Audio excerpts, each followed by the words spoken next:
Yes. Your body must have a machine that should convert that food into new cells. Now, our bodies have different capacities, just like all machines have different capacities. Some people's machines are too fast. Other people's machines are too slow. Now, what brings about the difference here is now what we are calling the genetic makeup of a person, the genes, where your parents have come from. There are two genes that control, we call them alleles, that control growth.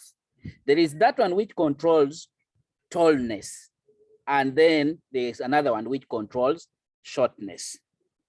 So if somebody has a dominant gene for tallness, that person will have a machine that converts food rapidly into new cells. That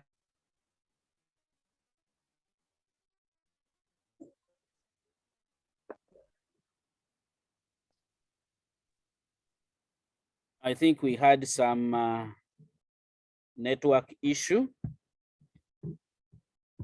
but I hope we are back.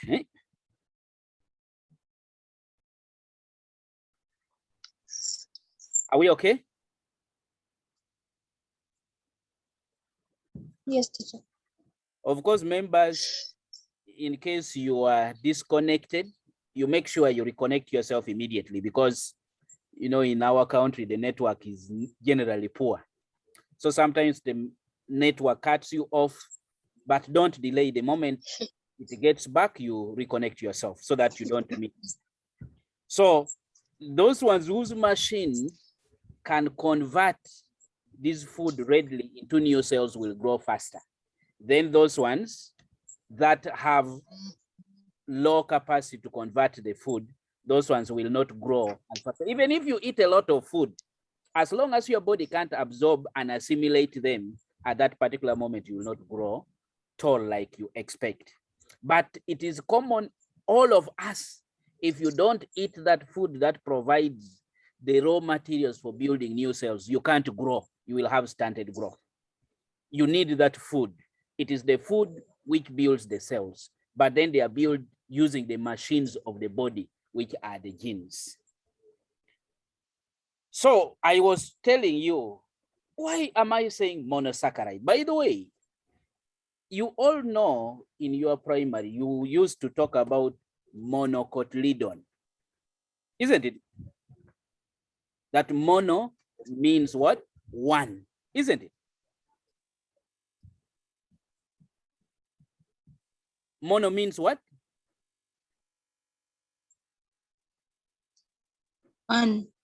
One. Then the term you are seeing there as saccharide, saccharide actually means sugar. Now that means monosaccharide means one molecule of sugar. Disaccharide means two molecules of sugar. They usually combine together and then they form what we call a complex sugar. Then we have polysaccharides. Polysaccharides means that they are more than two molecules of sugar. Like starch has many molecules, sometimes up to their thousands of molecules. We call them polysaccharides. Disaccharides are double sugars. We have starch, we have maltose, we have lactose. They are called disaccharides because they have two molecules of sugar condensing together to form a disaccharide. Then those ones like glucose, like fructose, like galactose, they have a single sugar. Each sugar has 6 carbon, 12 hydrogen, and 11 oxygen. So if it has only that one, then we call it a monosaccharide. So monosaccharides, as we can look at there, we're saying mono means one, saccharide means sugar. So we say they consist of one sugar molecules. The common properties of these is that they are sweet. I hope all of you have tasted glucose. Have you tasted glucose? Isn't it very sweet? It is. Can you compare glucose and posho? Do they have the same sweet taste?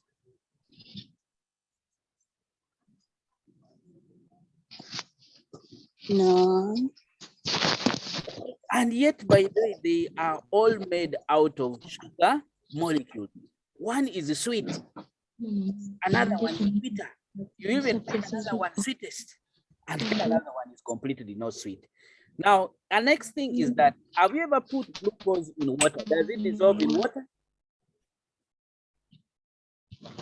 Yes. Thirdly, do they form crystals? You see that they are crystals of sugar and glucose. Have you ever seen them? No. You've never seen crystals? Yes. Are they in powder or they are? I've never. Huh? You've never seen crystals? For you, you get it and you just eat straight away without trying to learn how they strong. So next time you buy glucose, His network is poor. In fact, people. In fact, 3 people. Was 5 plus Miriam, 1. Miriam, mute the your background.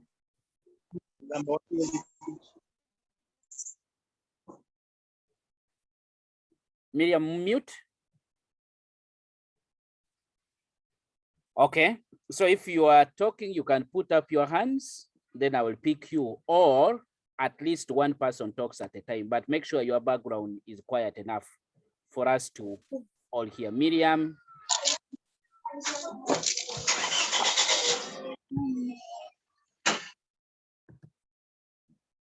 Okay, so we are saying all monosaccharides are sweet. Now put glucose in your mind, that sweet thing that you eat. All of them dissolve in water readily. All of them form crystals. All of them can pass through a selectively permeable membrane. We're going to learn about selective permeability. The reason why they are able to be absorbed from your stomach is because your stomach walls contains a selectively permeable membrane. By the way, sometimes if you put sugar in a Kavera inside, you'll find that in the evening, if you taste the back of that Kavera, you find it sweet because that sugar molecule is capable of passing through the holes in your Buvera. And then eventually they move to the other side, especially when they are in soluble form. So we say they are selectively permeable. They pass through certain membranes, which actually others like posho, carbohydrate, starch cannot. Then they change color of the Benedict solution from blue to orange. Now on Monday next week, our lesson will be a practical one. We are going to connect you so that when I am doing, all of you are going to be able to see how these colors are changing. The color changes from blue, it goes to green, it goes to yellow, it goes to orange, then eventually sometimes it can end up in brown, depending on how much reducing sugar is present. So we are going to be viewing this one practically on Monday as we discuss, and we shall be talking about basically how we can test for sugars, whether it is a monosaccharide or a reducing sugar, or it is a disaccharide, which is a non-reducing sugar, or they are starch. That one can be tested. So for reducing sugar, for them, they change the color of Benedict solution, which is a reagent we use for food test. From blue, Benedict solution is blue. It is turned to green, turned to yellow, then to orange or brown. Now, because they do that, we call them reducing sugar. So these are 5 different characteristics or properties of monosaccharides. They are sweet. Remember, glucose at the back of your mind. They dissolve in water, which I'm very sure you have tried. They form crystals. Then they can pass through selectively permeable membranes. And then they can change color of Benedict solution from blue to orange or brown. And because of that, we call them reducing sugar. So what are those examples of monosaccharides? The key examples of monosaccharides, we have glucose. Glucose is present in mainly grapes. Then we have fructose. Fructose is present in almost all the fruits we eat. In sugar, in pineapples, in oranges, in mangoes, they are mainly fructose. Then we have galactose. Galactose, remember when we talk about lactose, we mean milk.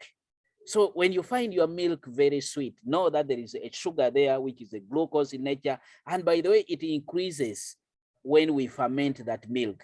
Like you are seeing in yogurt, they are very sweet because of the presence of that galactose. So these are the three main types of monosaccharides. And by the way, all of them are reducing sugars. Glucose is present in grapes. Fructose is present in most of the edible fruits that is common in Africa. Then we have galactose, which is present in milk. And by the way, this is very important that once in a while you take milk because you get some very unique sugars that you don't get it elsewhere. It is only found in milk. Now, number two, among the different types of carbohydrates. Remember we said there are monosaccharides, meaning a single sugar, disaccharide meaning double sugar. Then we have what we call now polysaccharides. Polysaccharides are now complex sugars. So disaccharide, we have said di means two, just like mono means one. They are carbohydrate molecules which are made of two simple sugars joined together. So when two monosaccharides combined, they lose one molecule of water, which we now call it condensation. Condensation means a chemical reaction that involves loss of water molecules. For example, if we combine two molecules of glucose, we get maltose. By the way, this is common in mainly grains, in millet, in cassava, in maize.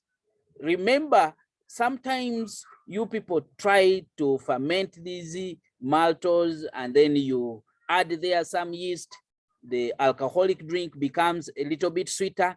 Now, the purpose why people ferment them is to convert that maltose back to glucose. Remember, those who make alcohol locally, they get that millet or get that maize, they ferment it, and then they bury it for sometimes, they get it, they roast it, and then what they do is they add water.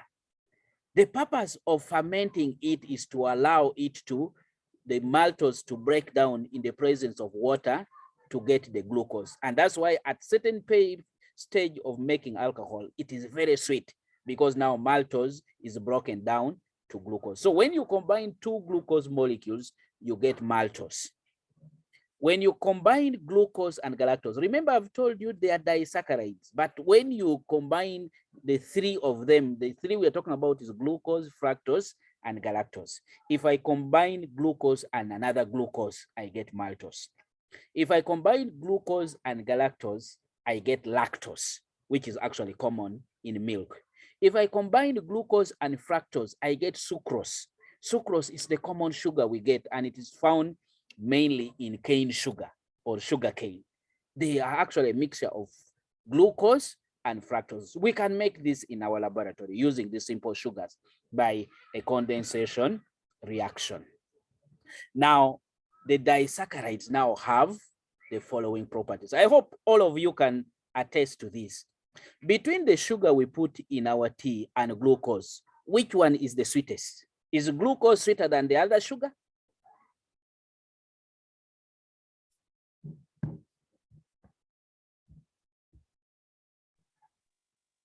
Elizabeth.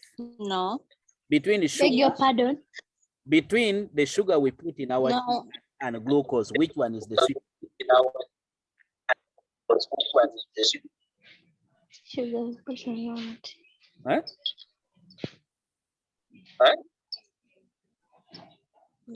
Sugar is sweeter.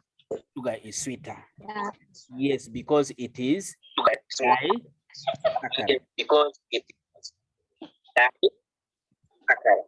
So after answering, you can mute so that we don't get that echo. Okay. So we have the properties or characteristics of disaccharides is that it is sweeter than the monosaccharides. Number two, they can be crystallized. Most of you, instead of calling it sugar, you say, give me some crystals. Elizabeth, isn't it? Yes. Hey, I hear you people saying, please help me with some crystals, because disaccharides are in form of crystals, and sugar, the common one we take like sucrose, is in form of crystals, so they can easily be crystallized. Then that sugar is soluble in water. You just put your hot water, put some sugar, stir it a bit, it dissolves. Then they do not change the color of Benedict solution when heated, meaning that they are non-reducing sugars. Apart from maltose, because maltose changes the color of Benedict solution. So all other disaccharides, which is lactose, and then we have lactose and fructose. I mean lactose and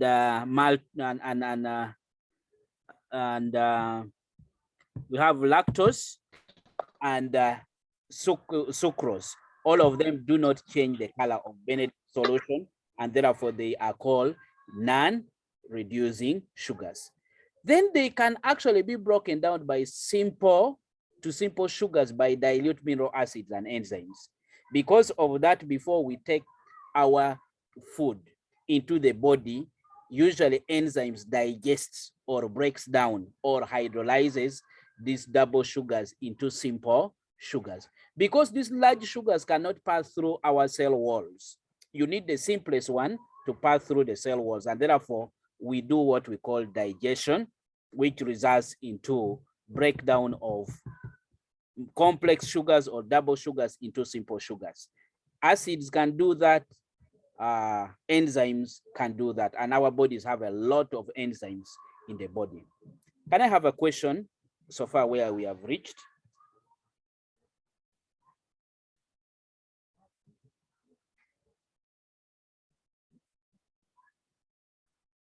By the way, the question does not necessarily mean you should talk. You can actually type a question and put on our chat box. I will be able, I always check to find out what message we have. So if I may ask, is there anyone with a question?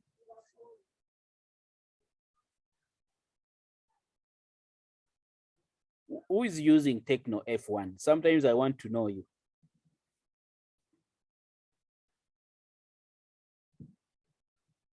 Can you identify yourself, F1?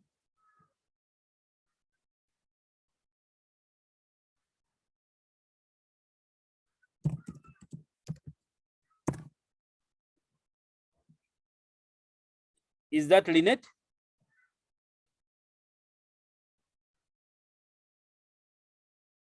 Can you unmute and tell me who you are?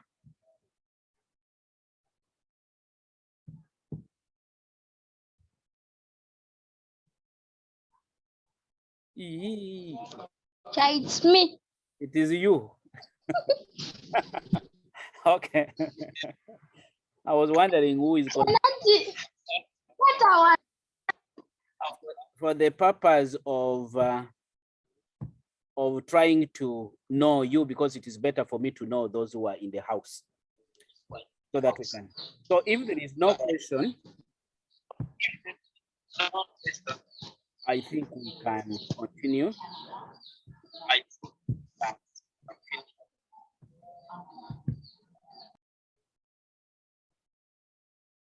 So examples of disaccharides.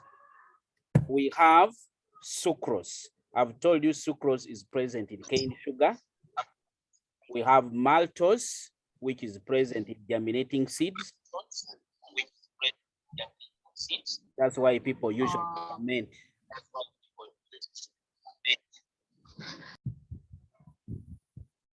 Okay. The echo can interrupt us. Lynette, why are you putting on and off volume? You remove unless you are talking. If you have a question, you can raise up your hand. I will pick you. Okay, that is better. So we have the different types of of disaccharides, sucrose present in cane sugar, maltose in germinating seeds, and then lactose, which is present in milk. Now, the third type of carbohydrates we have is polysaccharides. I've told you poly means many. So many sugar molecules built together. We call them polysaccharides. And when you look at their characteristics, Lynette, if you compare the sugar you put in your tea and the sugar that is present in the portion, which one is sweeter?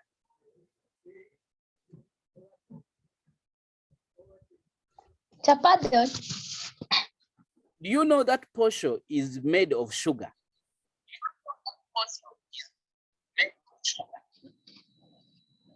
Yes. Now, if you compare that sugar in portion and then the sugar one you put in your, which one is sweeter? The sugar in portion, the sugar of what? The one you normally put in your tea. And the sugar you put in tea. The one in tea is sweeter. Yes, so that becomes the property. That one, polysaccharides are not sweet. Posho is not sweet. Cassava is not sweet. Yams are not sweet because all of them are polysaccharides. Once they become many molecules, then it loses its sweetness. I want to ask another question. But teacher. Yes. Teacher, but before you cook it, isn't cassava sweet? Cassava. And that's my question. Yes, cassava and sweet potatoes. When you eat them raw, you feel them sweet. But when they are cooked, the cassava is not sweet, but the sweet potato can be sweet. Can you decide to crush cassava and you put in your tea? No. Why? If they are sweet, then you should put them. Of course, they are tasty, but we can't say they are sugary. We can't say they are sweet. Eh? Now, the reason why they sometimes feel sweet, Okay. The reason why they sometimes feel sweet is because somehow during the process of cooking or the processes of harvesting them, some of the complex sugars are reduced to simple sugars. And that's why sometimes they are sweet. But usually they are not sweet. Then number two, have you ever put posho in water and it dissolves? No.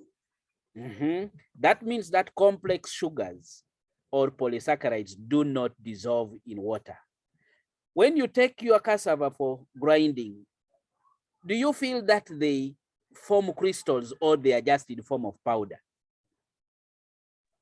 They're in form of powder. Yes, that means that they cannot form crystals. By the way, all substances that are crystal in nature, they all dissolve in water. So polysaccharides do not form crystals, but they form powders. And then lastly, they do not change the color of Benedict solution because they are non-reducing. So because of that, we look at different examples of polysaccharides. We have starch. Starch is actually the most common polysaccharide. It is found in grains. It is found in tubers like the root tubers, the stem tubers, the cassava, the sweet potato, the Irish, and in most grains, by the way, the millet, the maize, the wheat, all of them are made up of starch. Then we have glycogen. By the way, glycogen is an animal equivalent of starch. They are storage carbohydrates that is found only in animals. If you ate your food and then it is absorbed and then it is not used, the liver converts that food that you have into glycogen, which is stored in the body to wait for that time when you have scarcity of food. Most of you would believe me that sometimes at around 1 you're in school, you feel too hungry, but then you miss lunch and then that hunger continues for some time. But when you reach around 4, you feel, that hunger has gone. You don't even know how it has gone.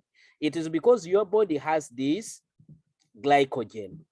Now, because that body has the glycogen, then that body is capable of converting that glycogen into what? Into sugars, simple sugars. And then eventually that glycogen provides the energy. And that's the reason why you feel like you are hungry, but now you are better. Then the last form of polysaccharide is cellulose. By the way, cellulose is only found in plant material, plant tissues. That's why in lower classes, you are saying this one, animals have cell membrane, have cellulose, but plants do not have the cellulose. So it is that which is another form of polysaccharides that is found in plants. So glycogen is only in animal, cellulose is found only in plants, and then lastly, the starch is found mainly in grains and then in tubers. So from here, we are going to look at the main functions of carbohydrates. One is that they provide energy in the body when oxidized during respiration. We call them energy-giving foods. Then two, they are cheap sources of energy for living things. Three, they act as food reserves, which are stored within the organisms. Like I've said, many plants store food in form of starch.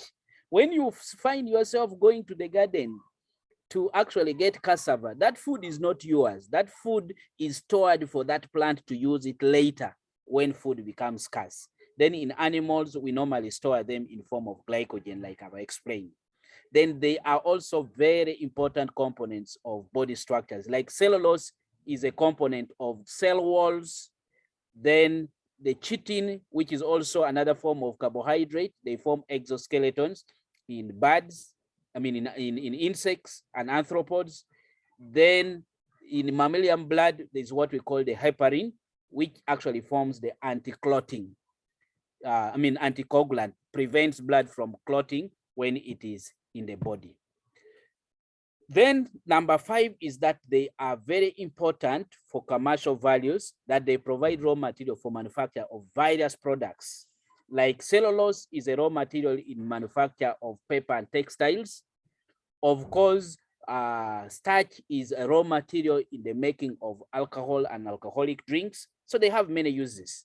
Starch is actually made in making glue, the wood glue, the paper glue. You see, all of them are important commercial values as far as carbohydrates are concerned. Then anyone who lacks carbohydrates in his or her diet actually suffers from a condition or a disease called marasmus. Marasmus is shown by a lot of symptoms. You find, these kids which are so skinny, they are so bony with swollen stomach, they are actually people who are suffering from marasmus. They don't have a lot of energy. Even when they walk, you see that the wind can blow them off. So the major signs of marasmus, which is lack of carbohydrates, is someone has very high appetite. That person wants to eat all the time, doesn't get satisfied. Then 2, the skin feels very dry, and you find there is a lot of dehydration. That person feels dehydrated in the body generally. Number 3, there is very serious retarded growth. The person doesn't grow. You feed that child all the time, the child remains the same size, is because of the condition of marasmus. Then you'll find there is wasted muscles. Sometimes when you pull the skin of that person, it doesn't go back to the same position. I want you to try yours and see whether yours can go back to the same position where you have got it from. But usually you find the person has wasted muscles. When you pull the skin doesn't resume its position immediately. It is an indicator that such a person is suffering from marasmus. Then you find the person has sunken eyes. The eyes almost feel like it has entered into its hole, and the person appears very miserable and very dehydrated. So all these are actually the main symptoms of marasmus. So we are going to have our next lesson, which is going to handle what you are seeing on the screen, which is food test. We are going to look at how we can test for reducing sugars. We are going to look at how we can test for non-reducing sugars.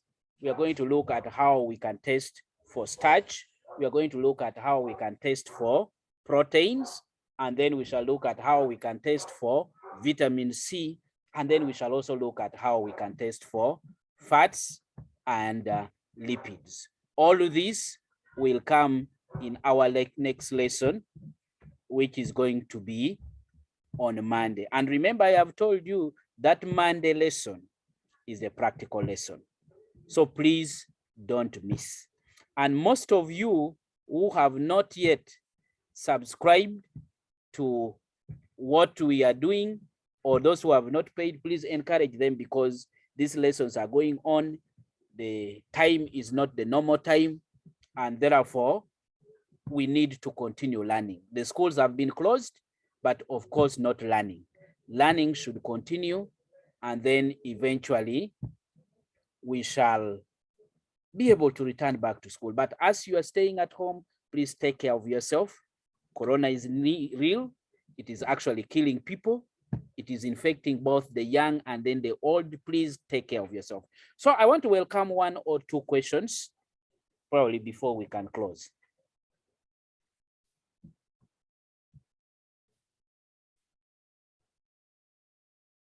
Faith, Lynette, any question? No, teacher. Okay, have you got what we have discussed today? Yes. Okay, Elizabeth, any question or any comment? Yes, I'm okay. Yeah, okay. Then Vanita, are you okay?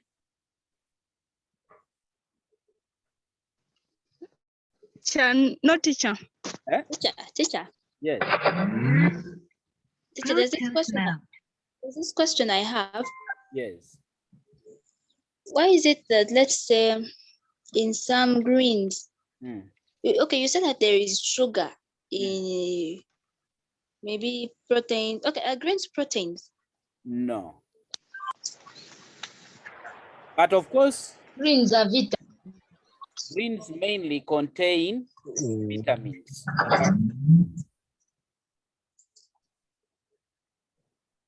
Yes, ask the question. But of course, some of them you see them as green, but what they do is that they store some of the sugars.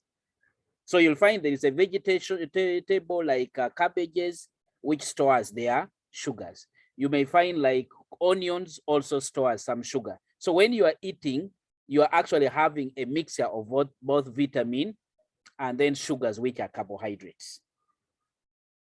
Vanita, you are saying something? No, Okay. So I have understood. You can actually go on both the WhatsApp and then on the website. You will get some questions, but also you can post questions. If you have a question that you want, you can put it on WhatsApp or you can put it on the platform, so that when I come, because I keep on checking, whenever I come, I can explain to you those questions. Then number 2, go to the question banks, get the question banks, get any question which is related to what we have covered and try to answer it. You can send it on my WhatsApp inbox. I will mark and then scan and send it back to you. And then I can do correction. Please be active. We are in class and there are... What WhatsApp number? Yes? Your WhatsApp number. So you don't have your WhatsApp number. Okay. You can see it on the screen. Your WhatsApp number. Are you able to see in the message? No. But have you opened your message box? Okay. So you can send it on my WhatsApp, but please do a lot of exercises. You can just write them on the paper, but you take a photo of that if you can't type. If there are drawings, draw them, take a photo and send it on my WhatsApp. Otherwise, thank you so much, members. And please Thank you, teacher. sending, subscribe, participate, send questions to teachers, and then we can keep on discussing them. Have a good day. Greetings to your Alright. parents, Okay. and please continue attending. Okay, you're going to send the exercise, some questions on WhatsApp.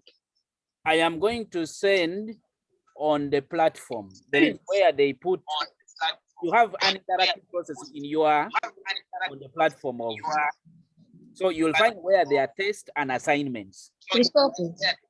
When, Okay. yeah, where